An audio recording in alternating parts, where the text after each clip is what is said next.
Have you had people DM you for the swag drop? No, not a single one. Cool, then we're off the hook. No complaining from you guys.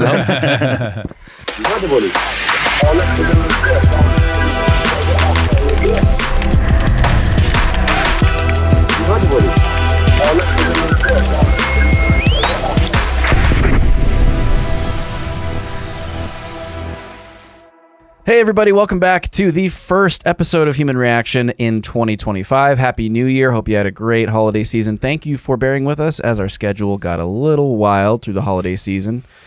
You know, we do a lot of these things, especially since we switched to a week. It was kind of nice to have a little bit of a break, but I missed you guys. Glad to have us all here in full force. David Rand, Kyle Mack, Bennett back on the buttons. Please follow the show, subscribe to us on YouTube. Drop us a like if you can, and wherever you're listening to this, if it's not on YouTube, definitely please write us a review. Those mean a lot to us as we grow the show. And if you would like to support the show more directly, you have two options. One, you can become a member and get access to all of our exclusive content. Go to humanreactionpod.com to find out how. And you can join our Discord, which Kyle's going to tell you about. Well, yeah, and coming from, actually, Joe, you picked this one out today here, is kind of relevant to everything that I think we're going to be seeing going into 2025 right now. We have this little meme here. When they keep trying to distract you with psyops, but you've learned to notice where they're coming from. And we got one cat getting distracted, but then the other cat is on to you. Just looking dead at him. Zoom in. Because I think that is probably going to be a theme with 2025, if it's not already been a theme of past years. I mean, my gosh, we're off to a really strong start in this direction, aren't we? Yeah. It's kind of crazy. Especially with what we're going to be talking about today, Dave. Yeah. What's going on? Starting the new year out with a bang. Yes. I see what you did there. Multiple bangs. Yeah, a couple bangs. For people that don't know, there was 2 terrorist attacks. Are we allowed to classify them as terrorist attacks? I think the first one's definitely a terrorist attack. The second one is questionable. It's questionable. Yeah. And that's one of the things we'll be getting into is exactly what's going on there. And for members, don't forget to send me a DM. Yes. DM me. Yes. Get in my inbox. If you want your free swag for the year, you got to do that. And we've got a great shirt design for you. We slaved over it for hours. It's amazing. We'll have Bennett drop a screenshot of that over the video right now so you can see it. Thanks, Bennett. Appreciate your work. For our SCIF, the Secure Containment Information Facility That's members. That's right. If you are a small business owner looking for exponential growth, you have to connect with Adam Thune at Intellectual Patriots. He will revolutionize your business game and help you get to the next level. Adam can streamline your business practices and advertising strategies to improve your bottom line. His expertise in data engineering means he can build you the systems you need to collect and analyze market data. His mission is to provide you with invaluable insights to fuel your success. From grant writing and business proposals to digital systems integrations, even AI management, Intellectual Patriots is a one-stop shop for cutting-edge solutions. Don't wait another second. Visit intelpatriots.com to learn more. That's INTEL patriots.com. This episode is brought to you by Revved Up Promo, the official apparel partner of Human Reaction. Revved Up is a premier full-service shop specializing in laser engraving, screen printing, and embroidery. Not only are they now making all of our apparel right down the road from us, they can do the same for your brand and ship it to you anywhere in the world. Revved Up helps you navigate the extensive universe of merch options and uses state-of-the-art techniques to showcase your brand in its very best light. So if you want to support our show and our generous sponsor, you can now do so by buying our merch and by turning to Revved Up Promo for your own custom apparel needs. Reach them at revveduppromo.com. That's with 2 V's and 2 P's, or just check the show notes for a link. All right, so let's get into the show, David. What are we talking about today? So, Shamsuddin Jabbar plowed a truck through a crowd in New Orleans. 15, I just saw this morning, 14 dead, so that number's still there. 30 injured, as much as 35 in some reports. With a Ford F-150, he drove through the French Quarter, which is a very dense, narrow area. Usually the roads are all blocked off. He was able to get around a blocking. They didn't deploy the hydraulic blocks like they normally would for whatever reason. The word that I read from the city was that they were being reconfigured or redesigned or something, and then were going to be redeployed. But so they weren't out at this time, which seems like a pretty high-profile time to have them. A very busy time of year, New Year's on Bourbon Street. You know, probably the second busiest day on that street, second to Mardi Gras Yeah. or Jazz Fest or something like that. You know? It's important, kind of the backdrop here too, is the kind of build up to the Sugar Bowl, Right. and all that kind of stuff. So, reports say that the truck had an ISIS flag on it. They'll seem to be confirmed. Originally, the FBI was saying, we do not believe that Jabbar was solely responsible. That's from Alethea Duncan, which is funny because Alethea is one of the name of the CIA's funding groups. An assistant special agent in charge of the FBI's New Orleans. It got really confusing there when I was looking at some connections. We're aggressively running down every lead, including those of known associates. But today, there was a series of reports that came out that said he was working alone. Yeah, that's all changed since then. So You mentioned the ISIS flag. It was zip tied shut, like so that you couldn't see that it was an ISIS flag very easily. The one that was attached to the truck, right? But then there were later photos that came out that looked like it was splayed out on the sidewalk, and people were taking pictures of it. Like, yeah. Why would it be zip tied? Do we have any idea? Don't know. I don't know. Yeah, it could have been done after the attack was over. So he got into a shootout with police, or he was killed, and maybe in the cleanup or in the process of doing it, they bundled it. I don't really understand exactly why they did that. So, biography, born in 1982. He's a Texan, decade in the U.S. Army, mostly focused on HR and internet technology, IT. Deployed to Afghanistan, rank of staff sergeant, reserve for 5 years. College degree at GSU, computer sciences. Blue Meadow Properties is the last place he worked, but before that was a cloud consulting manager at Ernst & Young, Accenture, and Deloitte.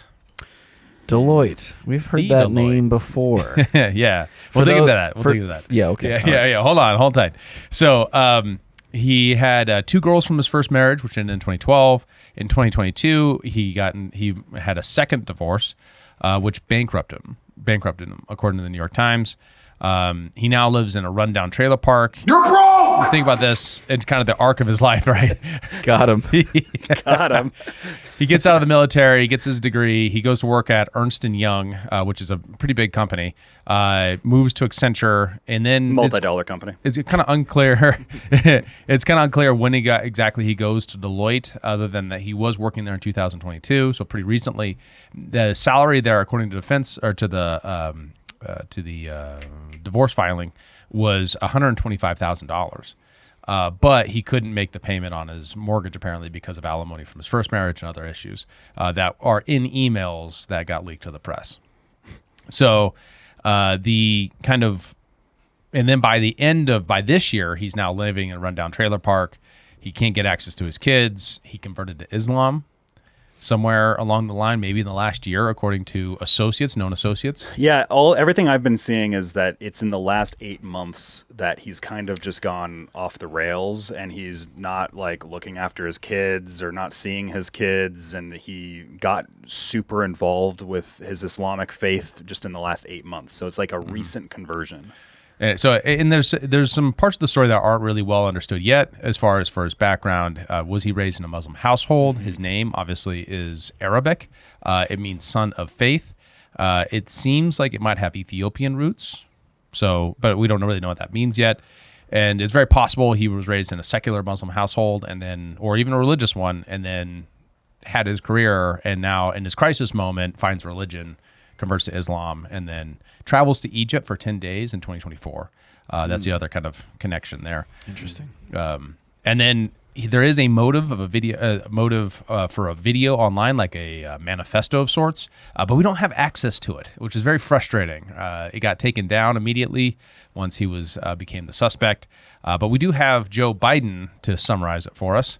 If we want to watch him do it. I don't know why. It's always good to get from Grandpa Joe.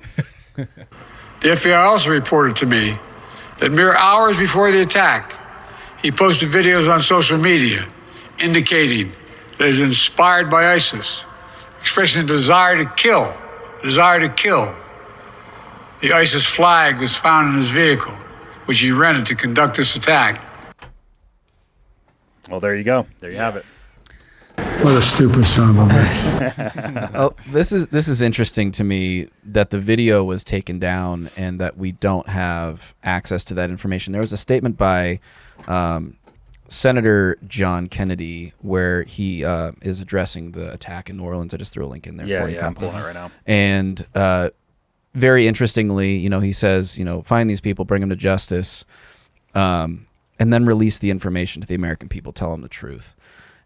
Very interesting thing for him to say kind of in this moment. Seemed to indicate he knows things that he can't share, maybe.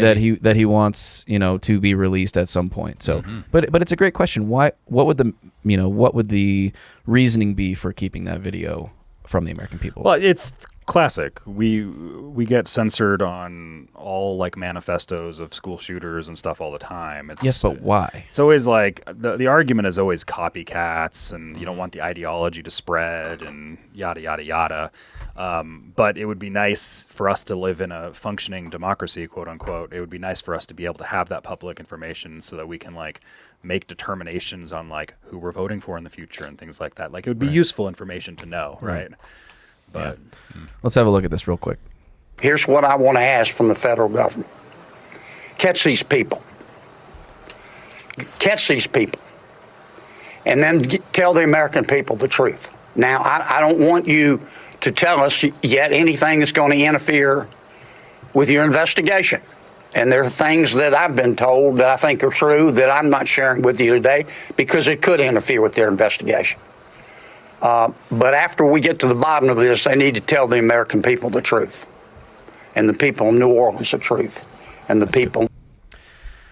Yeah, I mean, there's that, but it's also like just the pattern recognition that I think everyone's suffering from at the moment too, where there's so many instances of like a thing happens, an assassination attempt, for example, there's an investigation, just basically there's just silence for months and months and months. Right.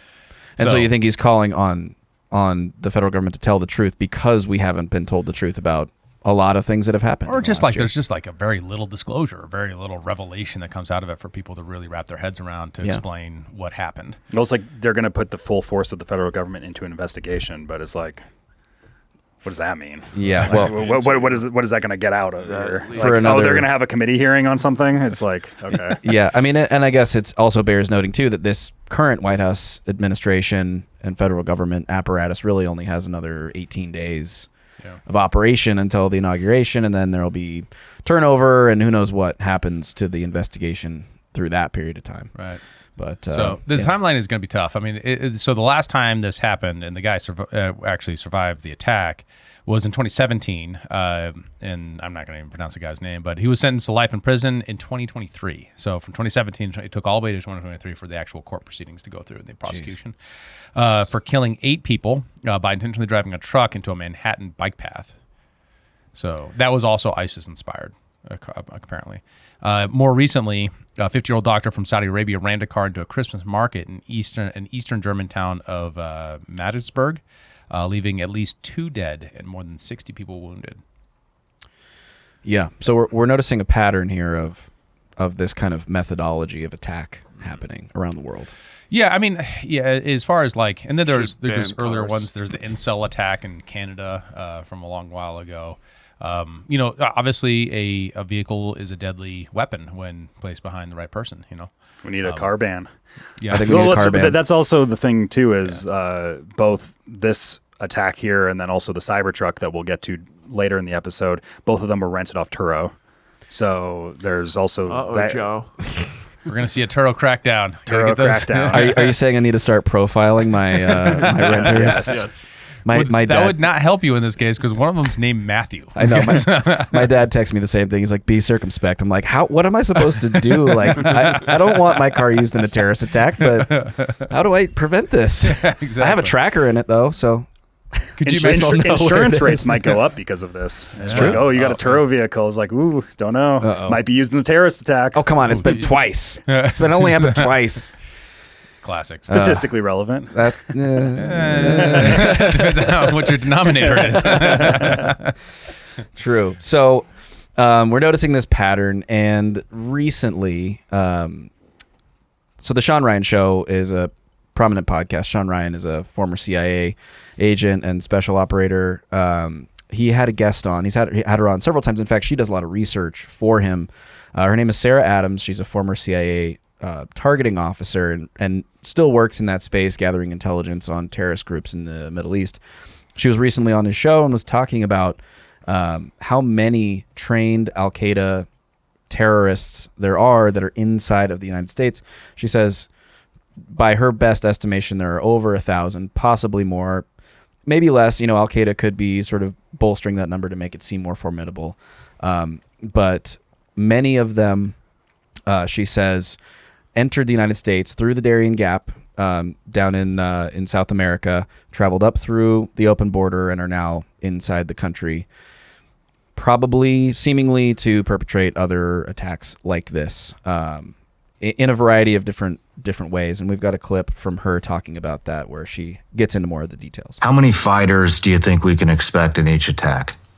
Well, the 1,000 is all of them. So we're calling it's an Al-Qaeda planned attack, but within those 1,000 terrorists, some of them are ISIS because they want ISIS to be blamed. I think the more of the fighter types are going to be ISIS because then if they're caught, then they talk, I'm ISIS. I think more of the suicide bombers are going to be Al-Qaeda. I think these attacks will happen simultaneously throughout the United States, or will they be one day here, next day here, another one over here next week? So they want them coordinated. I don't know if coordinated means all at the same time, or if coordinated means we do it Monday, we do it Tuesday, we do it Wednesday, we do it Thursday, we do it Friday, just do 5 straight days. What kind of places do you think they're going to target? So this is what's complicated. So Al-Qaeda's preference, as you can imagine, is symbols of the U.S. or anything that causes economic damage, right? So capital is a great symbol. I feel like bridges or any kind of public transportation always matters because it puts costs against us and it causes fear. But here's where it gets complicated. So remember, the terrorists might have their goal is they're going to attack the metro in DC, right?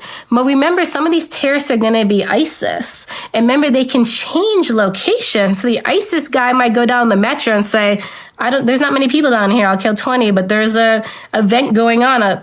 I'm going to go up there, right? And because ISIS is a little different. ISIS just wants mass casualty. So what do you make of all this, David? That podcast was also recorded like a week or two ago too. So it's before this actually occurred. It was released in late December. I forget the exact date, but I watched it probably right after it came out. Yeah, I'm trying to understand her point there at the end. Is she saying that ISIS and Al-Qaeda have slightly different ambitions in their terrorist attacks? Was that what she's saying? Yeah, I think so. I think so. Yeah. So, and specifically, what she's saying is Al-Qaeda is more interested in like the symbolic retribution aspect of it, and ISIS is more interested in just mass casualty events. Right. And earlier on in this episode of the podcast, she talks about how they plan attacks for symbolic days that occurred in their country, like days that they were attacked by the United States or the days that war started or prominent figures were killed. So they're kind of keying into these dates to try to figure out, okay, when can we anticipate retribution happening? The goal being a dog whistle to other Muslims. Right. Right.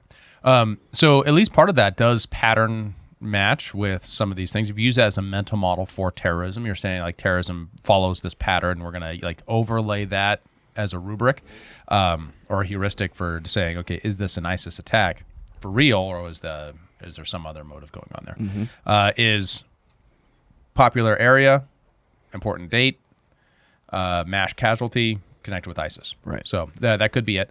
And to inspire fear and chaos in the population. And obviously this guy is not a guy who came up through the Darien Gap, but that doesn't mean that his mosque didn't have an ISIS member or an Al-Qaeda member there to recruit him, right? And that's the thing, because we're talking about Al-Qaeda trained ISIS fighters that are coming in here, and there's 1,000 of them is what she's suggesting here. But then those are also recruiters, right? So like they're starting up cells in whichever given city or state that they're in, and then they're bringing in people and attracting people that are domestic sympathizers towards the cause or whatever. Which I think this guy in New Orleans would probably match that description.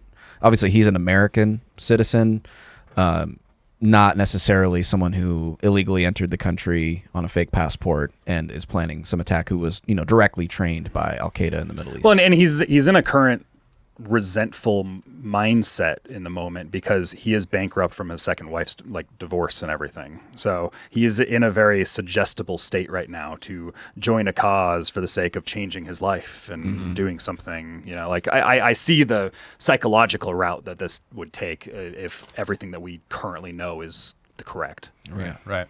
And it makes way more sense to make your attack with your asset, not your agent. Right. So dividing the asset agent.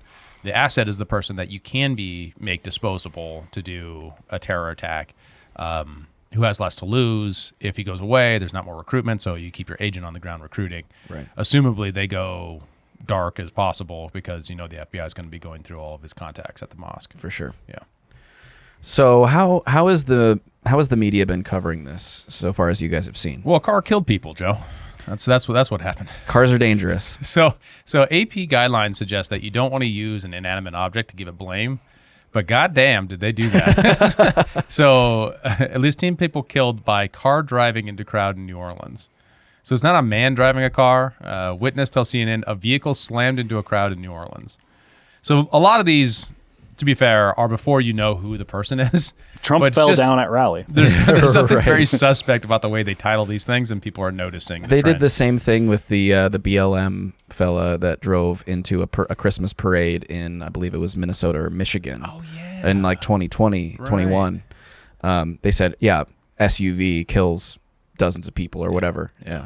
Very strange. Because they don't want to identify the driver. That's the rationale. Well, I mean, if you don't know who the driver is, but you would structure the sentence differently. Say a man drove a vehicle. Yeah. Right? Maybe to like if it was man. a gun, you would say a person shot somebody. Yeah. Right. They have no problem saying a school shooter, not a gun walked into a school. But to steel man them, like when you read this, you're probably automatically assuming there is a driver of the car that is driving, right? Yeah, but when you say driver kills X number of people, I don't know. This one's not as egregious to me as like Trump falls down because loud noises at rallies. Right? Like, that's way more egregious than this one. Well, imagine if you had a conservative situation saying, man kills 15 people, and then doesn't mention that was a gun. Right? You'd be like, that's weird. Yeah. Well, you might say shooter or something, right? Yeah. Yeah. Is there a bias towards, because I mean I feel like if it came to light early enough that this was a Trump supporter, they would say Trump supporter kills X number of people, right? I mean, is there a bias there because of who the person is? Ideological bias. Well, I mean, obviously the other end of that spectrum would be a conservative newspaper saying Islamic terrorist kills whatever, in order to like prime you for the lens to use to understand this person. Sure. What his core motive was. So are they trying to provide a more neutral lens by saying car? Maybe. Yeah. And it's also, and a lot of these may have come out before we knew like the ISIS affiliations and things like these too, right?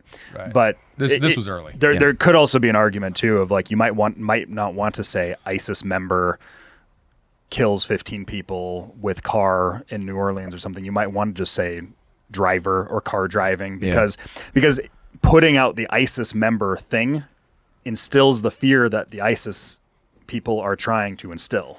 Right. So like That's the media fair. panic that comes with it and the fear mongering that comes with it is kind of what ISIS is hoping to accomplish. That's a fair point. Assuming all of everything. That Similar rationale for concealing the manifesto video and things of that nature. Yeah. Like that would be kind of the steel man for being more like not quite as transparent with the titling and the headlines. That checks out for sure.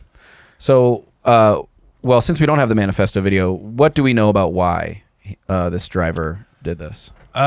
So, yeah, I mean, obviously we have Biden's thing. We have a lot of motive speculations we can get into where it does get a little weird, right? This guy's bio is interesting, and there's a lot of interesting components to it. So first, once again, this is all speculation from here until we say otherwise, until we get to blowback and the kind of larger terrorism question. So for this guy specifically, he did work at Deloitte, which is effectively, we've previously covered as a consultancy cutout for the CIA. So remembering that after the October massacre, during the, he just died, Carter administration, they cut the FBI or the CIA back dramatically in terms of funding, in terms of their personnel. The CIA then reworked itself through the Reagan administration as like a government liaison point for a series of for-profit and nonprofit companies and organizations to keep their mission going by using second-party contracting to make a lot of this stuff happen. So are you suggesting to be specific on the CIA cutout stuff too? I think that it is deserving to be a bit specific. There is back 15, 20 years ago, there was a Deloitte hired a bunch of former CIA agents for their competitive intelligence unit, that's where the CIA connection exists in there, and like what that actually entails. Up for a lot of speculation. Yeah. There. Well, that was known and covered, right? That's where we have the hardest evidence of that connection. Beyond that, we have, because Deloitte as a company precedes the CIA. It wasn't like created by it, not like other groups that we've covered. Yeah. But it does have this interesting phenomena. For example, all those people are supposedly former, right? And can you be a former IC, right? Right. And then second to that, we do have the testimony of himself admitting it of Amjad Anton Faisi, who got OMG'd 8 months ago. And we covered this when it happened. When you say that, you mean he got James outed O'Keefe. by James O'Keefe. James O'Keefe. With an undercover dater or something like that. Yes, yeah. He claimed, and he had a security badge of being a CIA agent, working in cybersecurity, and he confirmed that he worked at Deloitte.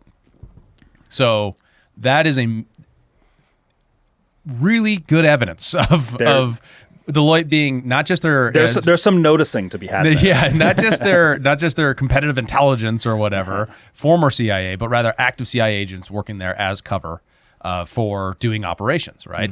Not to mention, if you're in it, then you can actually control people within it as well as assets, right? They may have no CIA connection, but they report to this guy who does. Right. Well, and that's kind of what I mean is like what happened back in 2007 or whenever that was, is we're talking like there's this hiring and acquisition of CIA agents into the company. Like this is an auditing accounting company, right?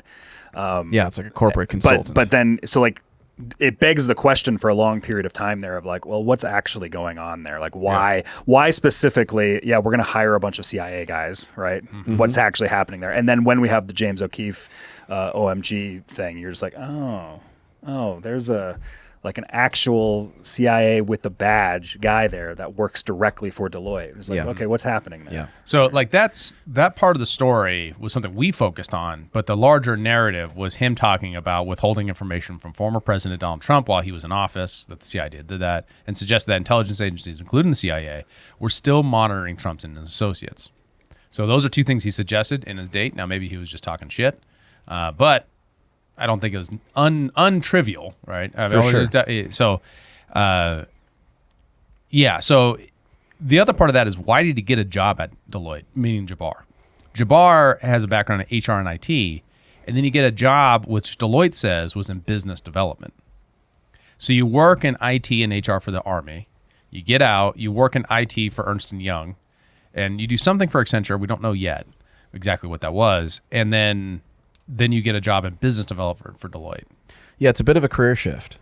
Interesting career shift. Yeah. And business development would be approaching new international clients, right, to get them on for auditing, and then supposedly and possibly for CIA plugins to that company or nonprofit or whatever thing that you're working with, so that then you can direct the direction, right? You can get dirt on people, you can spy, you can do all the important things that the CIA does. To Steelman, there could be some rationale for that, with his history in IT, for example. Cybersecurity is a huge threat these days. They have an IT division, but he wasn't working for that division. He was working for business development. Right. But he could be kind of leveraging his knowledge of IT to go to new potential clients and say, hey, this is a big risk. We should start working together so that we can protect you from, the potential for cyber threats against your company. Something like that. I mean, just to try to, paint a potentially favorable picture of why that might occur. Sure, there's a sensibility there, and I get that. The other part of that is we don't know to degree to which he was involved in it. Now, what people are saying is like, well, he didn't work in their competitive intelligence unit, therefore he's not CIA.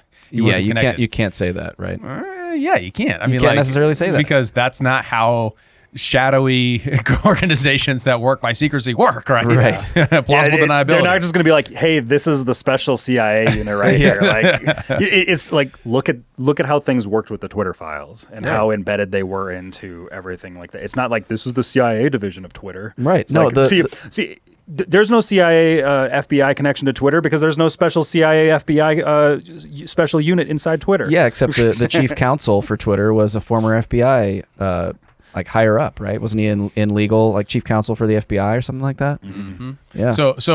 I want to point this out. Like, this is not saying that the CIA directed the attack or something like that. What it's saying is that there is a history of intelligence services using their own connected assets to conduct terrible things within the United States. For what potentially. purpose? Well, for all experiments, creating more public distrust.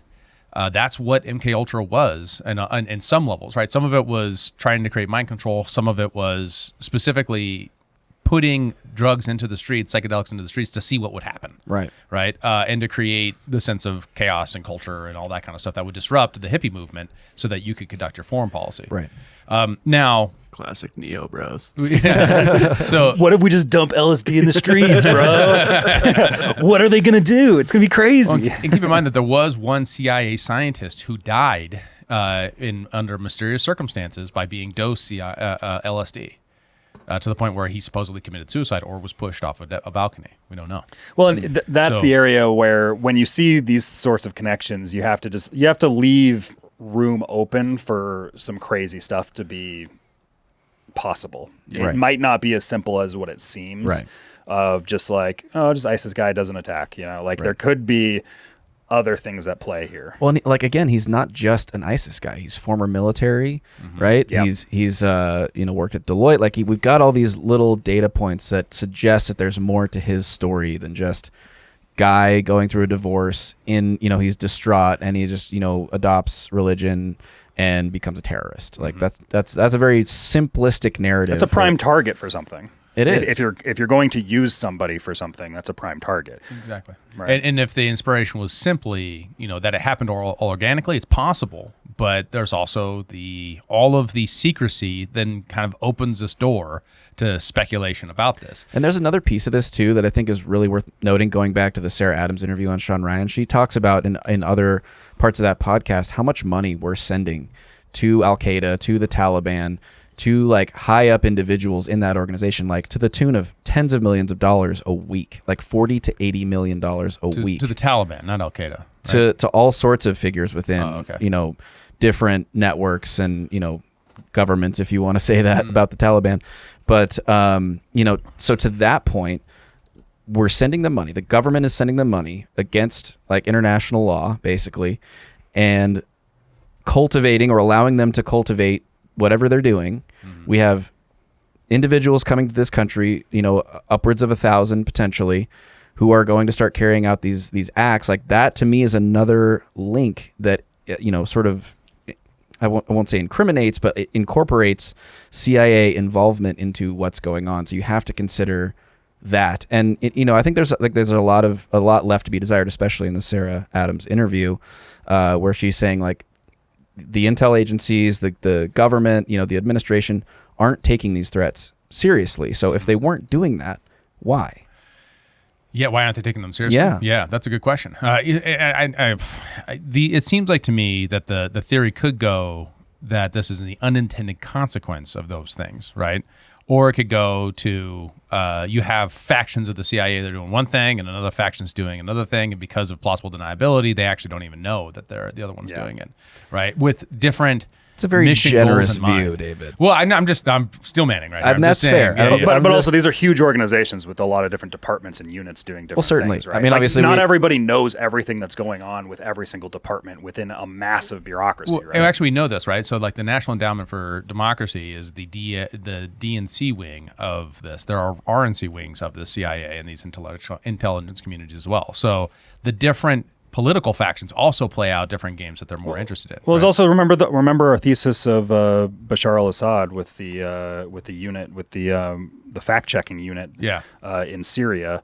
Speaking of Syria, like ISIS is the Eastern Front there, and we're celebrating them over. Always worth remembering that. You guy's a former Al-Qaeda guy. Yeah, it's like worth remembering. Like the whole ISIS. They moderated, Kyle. Okay, they're cool now. They've grown up. They've grown up. They're gonna have a gay pride parade in Damascus next year. I'm telling you.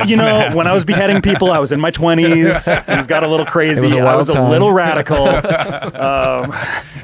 But it's just remember, ISIS is the Islamic State of Syria, or the Islamic State of Iran and Syria, or Iraq. Iraq. Yeah. Iraq and Syria. Sorry, yes, Iraq and Syria. So there's the whole Syria thing. Isn't it Iran?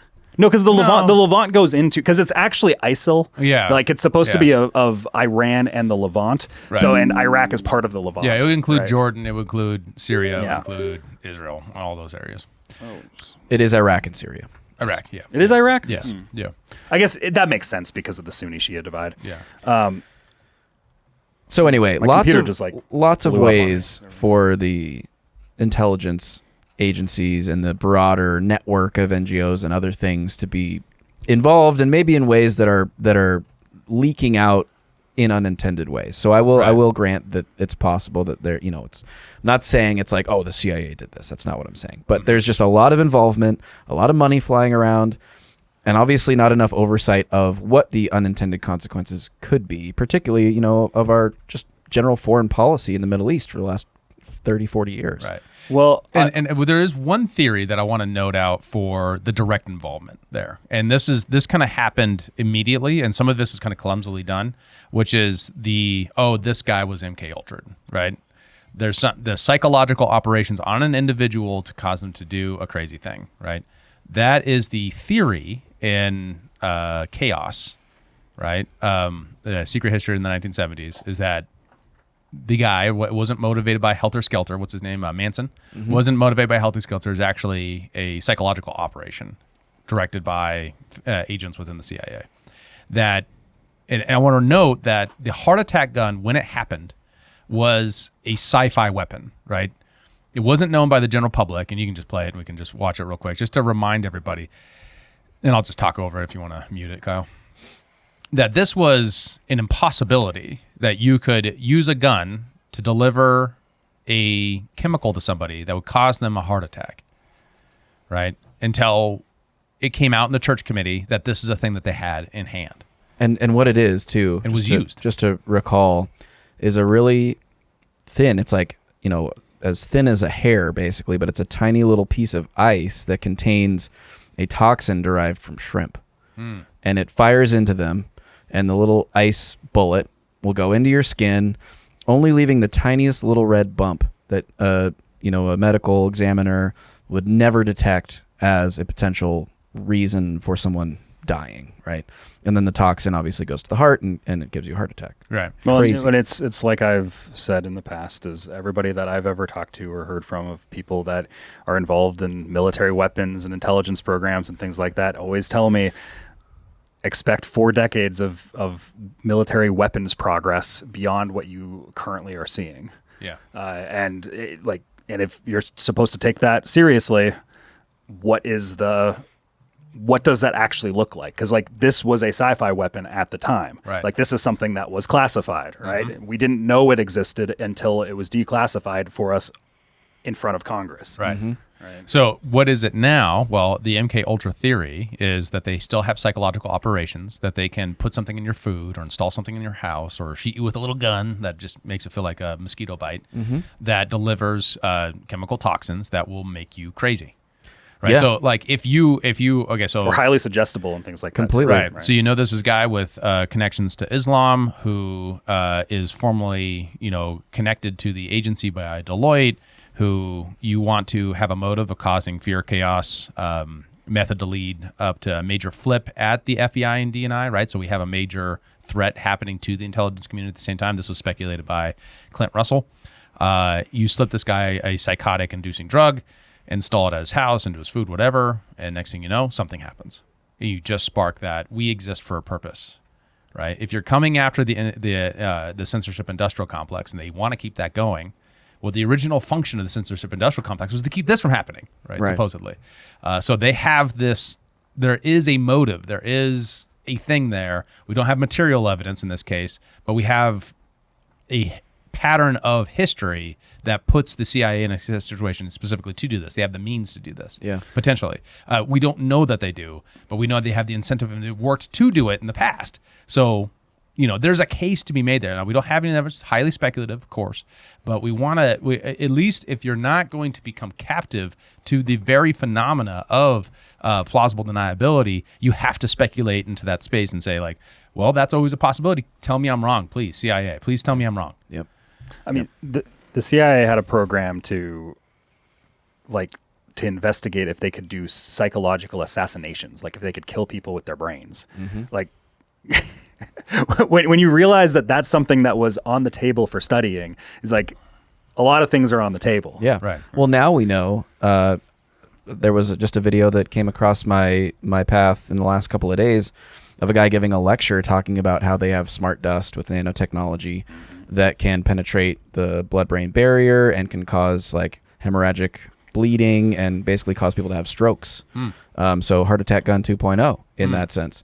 And lots of other things that they can do with nanotechnology that they're working on, to sort of control people, make them suggestible, cause them to die, like all sorts of stuff. Like we know that this stuff exists. And I think your point is really well taken. If we know that they were doing it in the past, we shouldn't just assume that they aren't doing it now. Yeah. We can't just assume that. There's a normalcy bias, like the mental model of normalcy bias, where you say, the world is what it appears to me because that's what my selection is. Like I have this light, everything else is dark, and all I see is where the light's at. And so I keep looking for my keys under the light when, it could be in the dark. Right. So that you want to avoid that. And the only way to avoid that is to engage in the very uncomfortable practice of saying, well, what if? What if? I mean, and diving in there. And there's like a lot of clickbait. There's a lot of bullshit in that space. There's a lot of people talking out their ass. And I'm not. We're trying to differentiate from that by just saying, hey, we need to say this as part of it, and this is why we need intelligence community reform, is so that we can say that this definitely isn't happening. Right. I knew a guy that was very involved. Like he was a private contractor for developing all sorts of chemical-based weapon type of stuff. Like the exact specifics was always, it's too classified, I can never be told type of stuff. But some of the things that he kind of danced around topically all the time whenever I chatted with him, it was just kind of like the stuff that you're talking about there, right? It's in that ballpark, Joe. Yeah. Of those things. So the other part of this is the blowback theory, which is the strategy theory, right? Or the strategy layer of this. Now, this is less speculative, but this is trying to talk about, okay, so there could be other components to why this happened that really matter. And noting part of that, and we've kind of suggested this a little bit, it was really super duper important that we overthrow Assad using Al-Qaeda 2 seconds ago. Yes. In ISIS. So is this a secondary order consequence of that, right? Of that funding, of that, open border, of all those phenomena. Now, of course, what that means is that Jack Posobiec has to come after the libertarians right now for some reason. He says our fault. He says here in this tweet, it seems that the basic bitch libertarian principles were not enough to stop the New Orleans attack. Now, I don't know what principles those are or what he's talking about, or how libertarians have any control or power over anything. I mean, I don't know what's happening here. This seems to be a little bit of libertarian rage bait to me, because he doesn't explain his point in any way, shape, or form to actually give ground for there to be a valid argument on this. I mean, I don't know. How do you guys interpret this? Every year there's like 3 conservative commentators that will use this type of talking point throughout the year at something for whatever reason, and it happens every single year. There's this happens a few times, and it's always met with like, we got this one out of the way early. It's always met with like, what? I'm already, what are you got talking my bingo about? card going, guys. Yeah. There's something within like Conservative Inc. for some reason where they have this belief and this blame game of attacking libertarians for like, the problem is conservatives have become too libertarian. And you're just like, what? Like, what is happening? Like, what do you mean? I know. Even trying to steel man his argument, I'm like, what is this, like an open borders thing he's trying to poll on here? Like, I don't even get it. But being our friends at Being Libertarian have a great response to this. They say the most powerful and expensive government and surveillance agency in human history, with all its resources and technology, failed. But it's a libertarian problem. Maybe we could try the libertarian approach and just not fund terrorists. See, that pretty seems novel thought.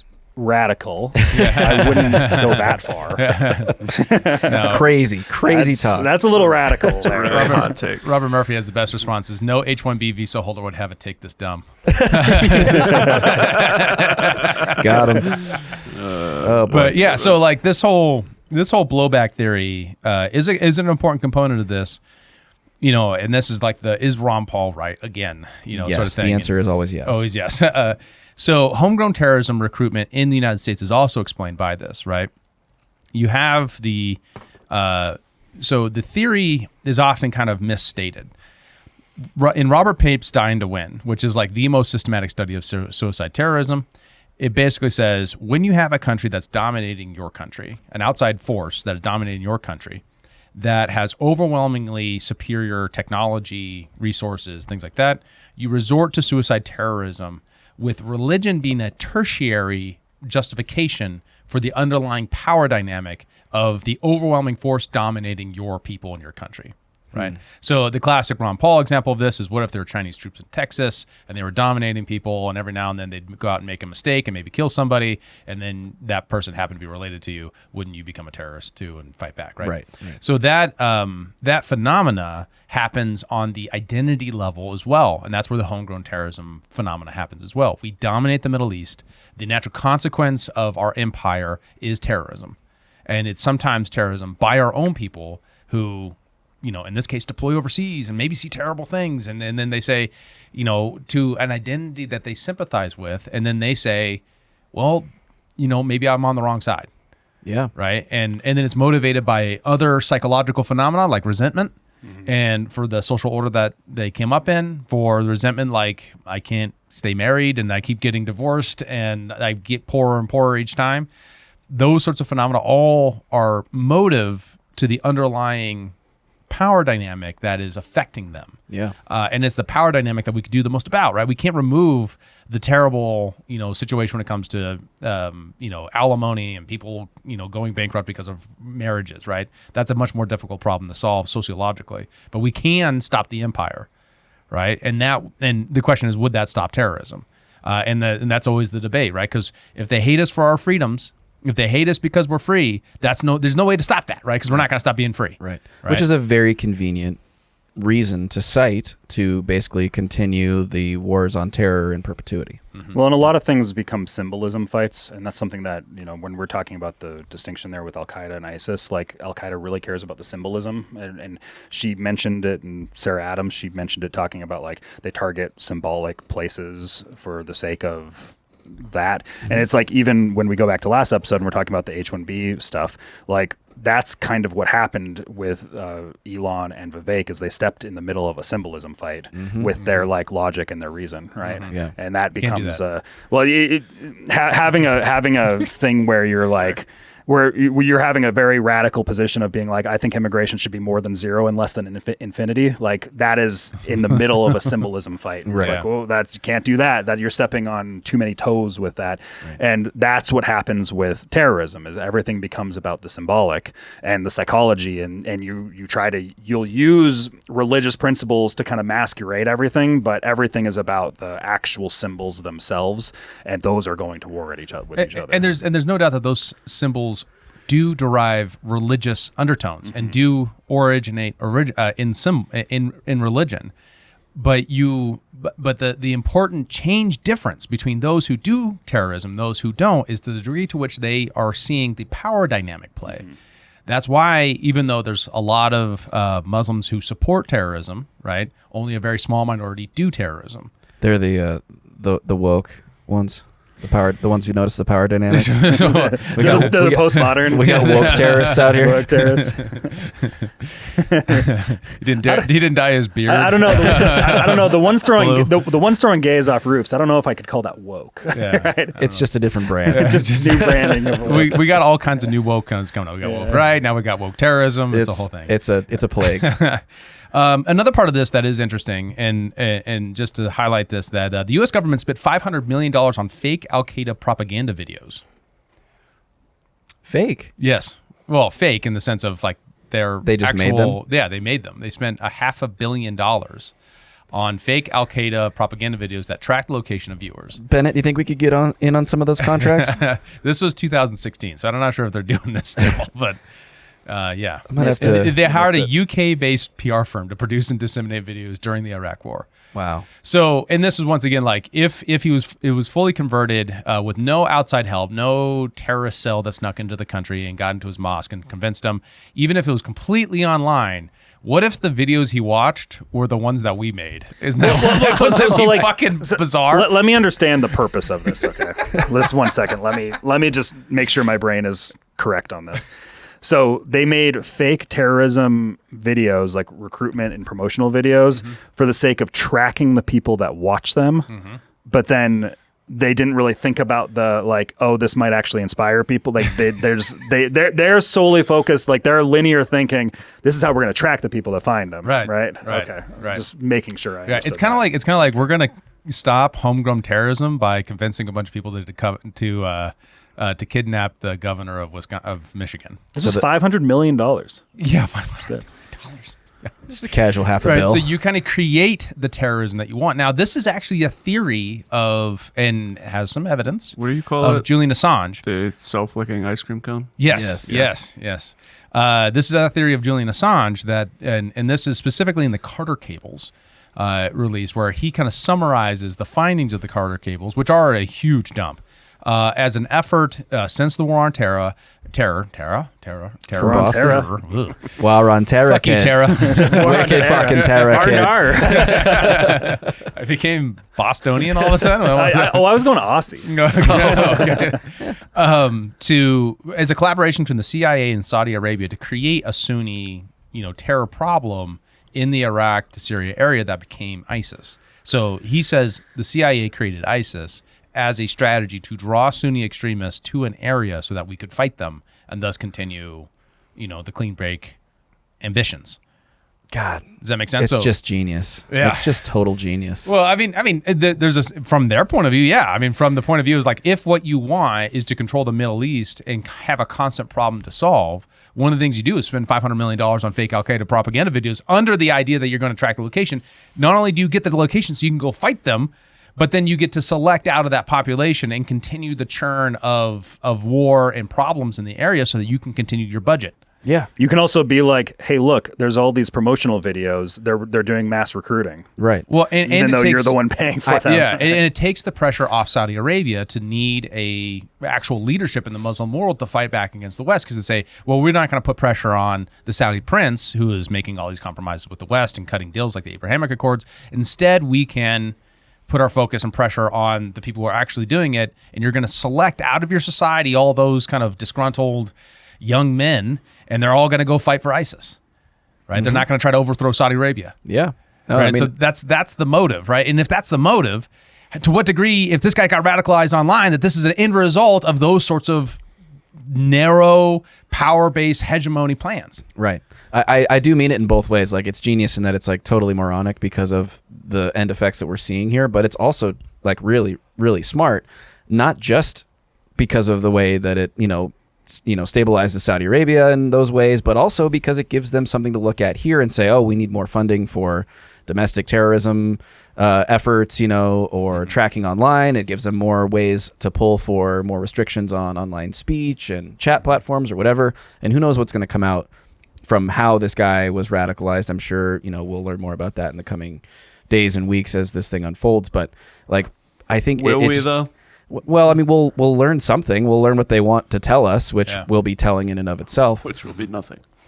Well, it'll be whatever narrative they want to spin, really. Yeah, right. And so that's where there's been a lot of community noting on people saying, yeah, I can't. I'm really worried about this Iranian extremist attacking us right now. That's sarcasm, because the theory is, and this is like unstated, but it's right there, and we'll see if it happens, that they will leverage this to try to stir for war for Iran against Iran. And even though ISIS is against Iran, and like they're fighting each other.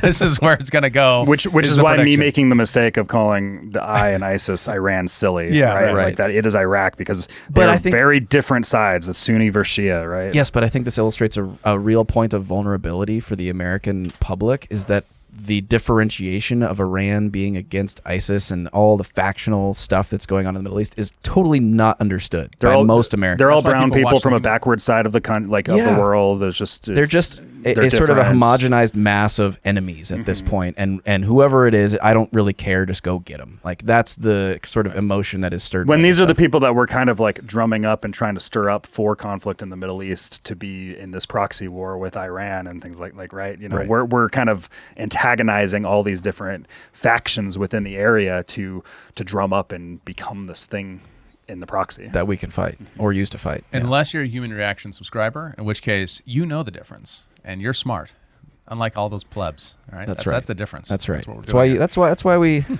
what we do. Kind of retarded. Yeah. Well, it's like you know, it's like they overthrow Syria and they think that that's like Iran, like they're different entities, right? Like, but in the American mind and the American psyche, it's just they're all the same thing. It's frustrating. Yeah. Let's move on to the CyberTruck attack. Yeah, is it an attack? We don't know. So the CyberTruck event. It was Turo. It was Turo. We could call these the Turo attacks. The Turo attacks. So, boy, I'm sure they're really loving their brand being associated with this. Yeah, not good. Shit. Oh shit. So you know what? It actually also kind of sounds like terrorism to me. Terrorism. Terrorism. Man, that might be a new phrase. Time for rebranding. Heard it here first. All right, Matthew Leibelsberger dies in Cybertruck fireworks Sounds explosion Arab. outside. Sounds. Go ahead. Outside Trump Hotel in Las Vegas. So a Tesla Cybertruck full of canisters of gas and fireworks. And when you watch the explosion here, it's very clear that this was a fireworks explosion. Yeah, you can see all the crackling and stuff. Yeah. See, I got it playing here. It's going to happen here in a second. It's about to launch. It's got a nice little build-up. Yeah. Oh! Right? Look, like right in front of the fireworks. camera. It's like, oh, it's so festive. Was this just a guy headed to a New Year's Eve party or like left him in his truck by accident? Well, he's in the truck, though. Oh. That's what's so weird about it. And he just pulls up there. He drives it. Forgot about that. I love Joe forgetting the fact that the guy died. Look, he was just stopping for some snacks at the corner convenience store right across the street. He hadn't gotten out of the car yet. He accidentally tried to light a smoke, and no, I'm just kidding. Why would you fill your Cybertruck full of gasoline? Because one of the things that if you look at the post explosion, you see all these gas canisters that have been blown open. Why? What is that? What is up with that? Yeah. And so, I shouldn't laugh. This is so many tragedy, and obviously I don't know what well, this the guy's other one's motivations tragedy. were. This is just this goofball being a fucking dickhead. Do we know? Do we know his motivations? No, we don't. But I'm just saying, like, we don't have any reason to believe. That's why calling it a terrorist attack is weird. Because I mean, just because it's a failed terrorist attack doesn't mean it was a terrorist attack, right? So like the shoe bomber was a terrorist attack. Yes. Even though no one died. Right. So this seems symbolic. But we don't have a manifesto. Symbolic. We don't have any clear political philosophy based upon what we know. But what we do know is that it was a Cybertruck parked in front of Trump Tower, and there's all this effort to sort of try to drive this wedge between Elon and Trump and all the stuff that's around that. And so does this seem to you, Kyle, like it's sort of something along those lines? That's why there seems to be some sort of symbolic nature to this. But suicide? Some sort. Well, that's the thing. It's just like, what is his actual motivations? We don't know. But it's just my gut instinct tells me that there's something symbolic because Elon and Trump are like the two most important figures in the world right now. Yeah. Right. So who is this guy? What do we know about him? Other than his name? Well, as you can see from the image, he looks quite Arab. Extremely Arab. 37 years old, identified as the driver, as a Cybertruck exploded in Las Vegas, listed on LinkedIn as operations director and intelligence manager with special forces experience. And it's substantial. It's Green Beret. 19 year. Wow. Yeah. Yeah. So like make the motive make sense. You know, is the here's his LinkedIn. Remote autonomous systems. So he was a drone pilot as well. Well, I mean, Cybertrucks are autonomous. Or a consultant for it, probably. Sure. But why be inside of it if it's autonomous? Remote and Autonomous Systems Manager, Special Forces Operations Manager and Team Sergeant, Special Forces Intelligence and Operations Specialist, Special Forces Communications it Specialist. It seems to me like a suicide attempt, right? Like it's obviously it wasn't a planned suicide from him. That's what I mean, it could have been an accident, right? He's like literally in it. He lights the fuse and he's like trying to get out. I was like, oh shit, how do I get? I can't get the door open. That's what I'm saying. He's going to a party. He has fireworks. He has cans of gas for the bonfire they're going to do. Like I'm like not even joking. Like, but why do you go to downtown Las Vegas for that? You leave Colorado in Springs. front of Trump Tower. You drive to Las Vegas in front of Trump Tower. Okay, so that's another thing. He left Colorado to go to Vegas. Yes. To do this. Yes. Or allegedly. Was he staying at Trump Tower? Was he staying there? Maybe he was we haven't staying confirmed that yet. Yeah, we don't know. Do we know if fireworks are legal in Colorado? Maybe he went to Nevada to get them. I don't know. That's fireworks good question. legal in Colorado. To buy. Or use. He could have gone there to Well, he was a defender of illegal fireworks, according to what is suspected as his Facebook.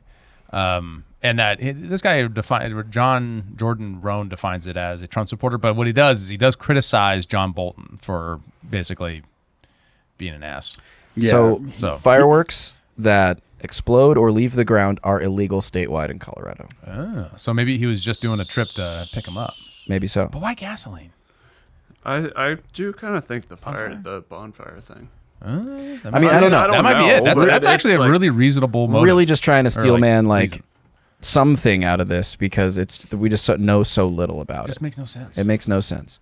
And without a manifesto, we don't have a reason for a motive. I mean, like we did with the military person who lit himself on fire was it D.C.? It's been two. That was Atlanta and D.C. if I remember right. Yeah. Yeah, like there was a protest. That was a pro-Palestinian. Fire! Oh, Bennett. I'm trying to be sensitive about this, and you're just really not making it very easy. It's kind of my, that's my role. That's right. Someone's got to add the heat to the conversation. Oh man, literally. Okay, so what about the guy self-immolating based upon Palestine? Right? Yeah. I mean, like with that one, it was more clear because he stated a motive for why he did that. Left a manifesto, all that stuff. Yeah. Right. This guy, I mean, did he have any overt like social media posts or anything about like hating Trump or Elon? He hated John Bolton and was a supporter of Ukraine. That's what I've seen so far. Now that makes even less sense. Which makes it even weirder. Well, I think it's generally an opponent of Russia and celebrating Russian deaths on his Reddit account. Was what we discovered, and this was based upon finding an email that was connected to him and then tracing where that email went, including Reddit.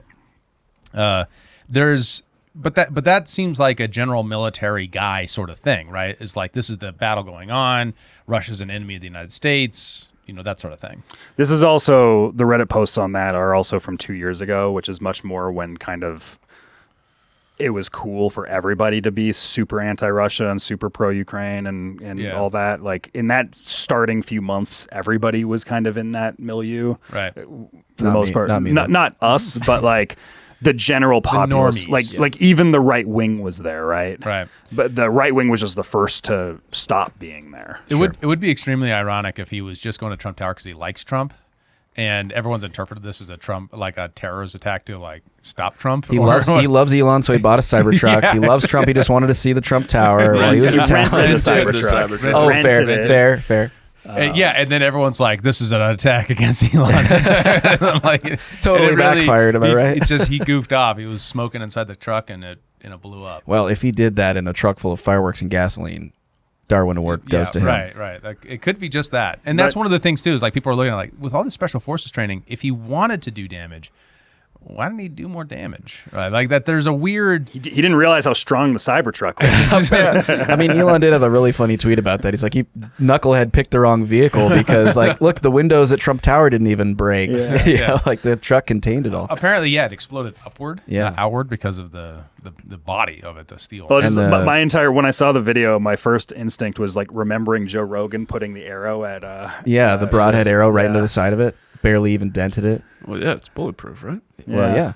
Steal. But I mean, but it's also just like this could be suicide, right? Like it could be, he's former military guy, elaborate suicide, might have some symbolic meaning for why he did it with here or there, or it might have just been like this will be the place downtown, or something. It could be a lot of different things there. We really don't know, but it is peculiar the degree to which these happened so close to one another. Both of them went to the same base. Now it is a enormous base. So Fort Bragg. Yeah. Right. And also Ryan Ruth also spent a lot of time at that base. You remember Ryan Ruth, the guy who tried to kill Which Trump? is another. Don't be suspicious. Maybe there's some sort of a unit there that exists that's doing something. Who knows? You mean the IC would develop a unit on a military base to experiment on soldiers? For the now, when you of put it like that, psychological it sounds operations? crazy. That's how we get Captain America. But like there could be something like that exists there. It's hard to know. We don't have enough information to really go off beyond that. Like all we can do is dubiously speculate on it. Irresponsibly so. That's what podcasting's for. Very irresponsibly. There should be a disclaimer at the top of this episode, like, don't take any of this too seriously. But yeah, it is interesting. It's just the military background, all that stuff. Like, it could be a tragic soldier suicide story. Like that's a very common thing too, right? It could be that. Yeah. But it could be more to it, that there is some sort of symbolic punch, which my instinct tells me that is what it is, just because it's so Trump Elon. Yeah, it's so overt that like if that were just like an accident, that would almost be less likely in my mind. Yeah, it's just like and even if there wasn't a Cybertruck and it was just in front of Trump Tower, I would still be instinctually doing that. Like if this could have happened in front of any tower, but it had to be Trump Tower, which is why all of a sudden you have to kind of have this. Well, there's been 2 assassination attempts on Trump. Everybody, like, so much of the country hates Trump. There's all this animosity towards Trump. You're just like, well, there's got to be some sort of thing there. But you never know. But it could just be random. See, I see it differently, Joe. I see kind of even odds. It's just so little information to really anchor it either way. If he had a manifesto or if he had a social media profile that was like, super Trump is the Nazi Hitler president's going to destroy America, then I'd be like, okay, the symbolism's starting to track, but it just doesn't track so far from what we know. Do you guys remember? I'm trying to find it right now. George W. Bush last year posted a picture of Trump Tower with some sort of really interesting and cryptic caption to it. And I'm trying to locate it. There was also the Alex Soros stuff that there was. It appeared to be like symbolic representation of ordering a hit on Trump. Whoa. It was like an image of him holding up $45 and like it was like all this stuff that it suggested a hit. I totally missed this. This is wild. I brought it up on the podcast like a year ago. Oh, man, I totally forgot.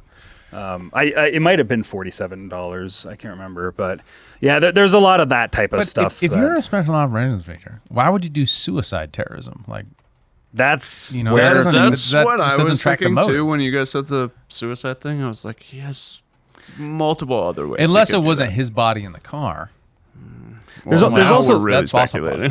We got the name through Turo, and by IDing the Cybertruck, right? So Elon pulls the data of the Cybertruck, sends it to the FBI. FBI goes to Toro, says, who rented this? They say this guy's name. But that doesn't mean that was the person there's updates in the vehicle. Oh, there's updates since we started the podcast. Hit me.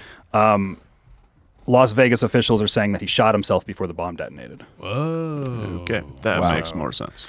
There's when we started the podcast, Las Vegas officials so what if it's, were what if it's not just going into their conference. What if it's not political? What if all this symbolism is just to have his name exist? I'm seeing an image of him in a Ukraine shirt right now too. Yeah, but who gets that radical over Ukraine? Well, Ryan Ruth. Well, yeah, but Ryan Ruth has the psychological profile of a crazy person, right? He's like half homeless, running around. We don't building know sheds. this guy's psychological profile, really. I mean, it could be. Well, other than the testimony of the people who worked with him, has said he was super good soldier, reliable guy, blah blah blah, regular. Could just be some sort of statement on veteran suicides too. Maybe. Well, without a manifesto, here's the gun he shot himself with. Whoa, crazy. Huh. He doesn't necessarily look like the Chad he looks like in some of his other pictures. Yeah. So he might be a little downhill, like, I don't know. Could be it. Wow. And it could be the real connection is just like the the moment of psychological desperation that a lot of people are finding themselves in right now, right? The time of year, holiday season, wintertime, seasonal depression, all those kind of things. Yeah. Apparently his right before the explosion, like just before, his photo and safety number on Signal changed.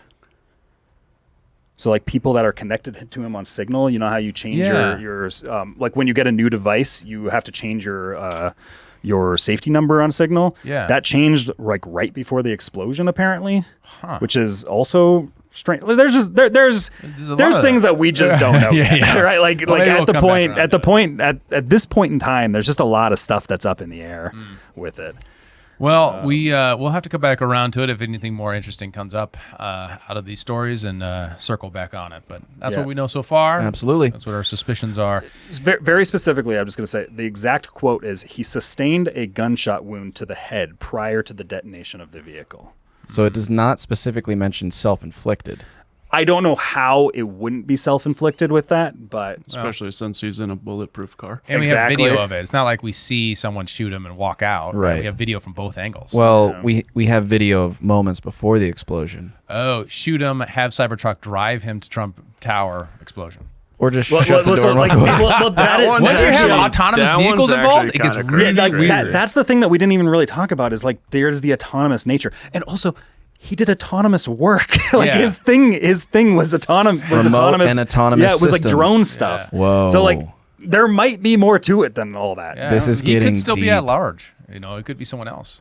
Wow. Whoa. It could be like, and this could be the Patsy side of it if we were to go down a Patsy rabbit hole with it of like maybe he did all the drones in New Jersey. Maybe his wife is super annoying. He just wanted out of his marriage. Oh my God. And so he wanted to fake his own death. Oh my God. It makes sense. It makes sense. I would go with that one.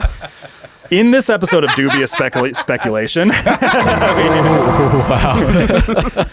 there a story about a guy who faked his own death for like 20 years or something like that, and they recently found him? Oh, there's a lot of people. I don't remember, but it was that type of stuff. Sounds plausible. More plausible than a lot of our theories. All right.